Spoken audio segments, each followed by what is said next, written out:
Good evening. This is CTV News. I'm Patricia Vallone. And I'm Denise Douglas. So glad you could join us this evening.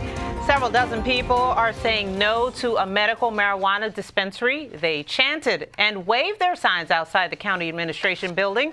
The dispensary would be located on Allentown Road next to Connect Church. The protest comes on the eve of a council vote proposing a decrease from 500 to 300 feet in the distance between a center and other establishments. Candace Stretcher with the Camp Springs Civic Organization says there are a number of reasons why they are against it. My concern is that the dispensary is moving into the heart of my neighborhood, and that the proximity to churches, to programs that cater to children and to families are being infringed upon. And in addition to that, I'm concerned about property values, I'm concerned about public safety, and I'm just concerned that it's not a good fit for my neighborhood. At a time when we're talking about changing the laws on marijuana, which we have done, where you don't get arrested these days, you get a citation. The fact of the matter is that if you move it closer, you become an enabler. Right. Yeah. Our young people aren't going to distinguish between what's medical marijuana and what's recreational marijuana. Right. The fact of the matter is that what we are doing, we are creating a problem not only for today, but we're creating a problem that's going to be for tomorrow and for the days to follow. The council will discuss the issue at a 10 o'clock meeting in the morning. Calling it an important day in Montgomery County, County Executive Ike Leggett signs a $15 an hour minimum wage into law. Now, the measure, which passed unanimously, comes after months of haggling over the issue, including a veto by Leggett in January. Officials packed a CASA Center in Rockville this afternoon. Montgomery County joins D.C. as the only other jurisdiction in the area with a $15 wage law.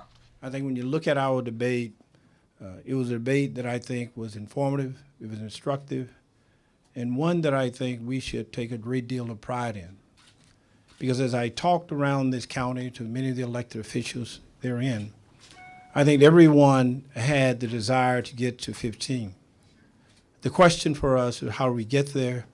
What are the circumstances and conditions? It means that today's wage of $11.50 would rise to $15 in 2021 for most workers, 2023 for more than 80% of workers, and 2024 for everyone.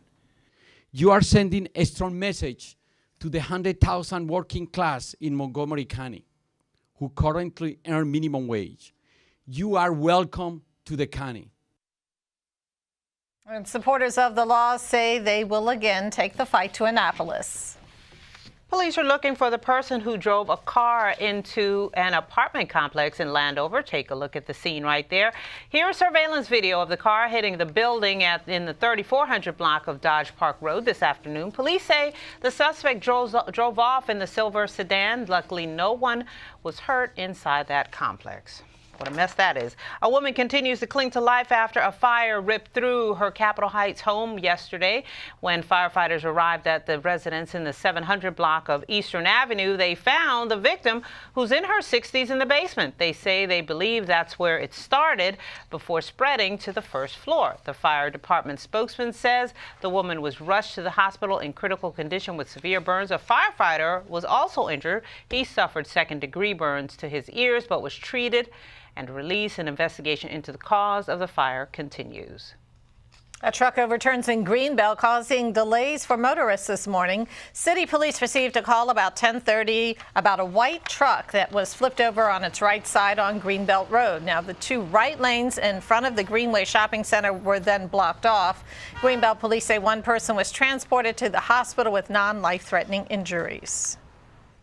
Well, we now have new information on a fatal crash that happened in Laurel Friday, just before 6 in the evening. The victim has been identified as 39-year-old Sarah Hensley. Police responded to the 9300 block of Montpelier Drive for a report of a collision involving two SUVs.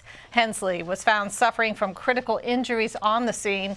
Authorities say she was taken to a hospital where she was pronounced dead. It's still not clear why her vehicle crossed the center line. The other driver was not hurt.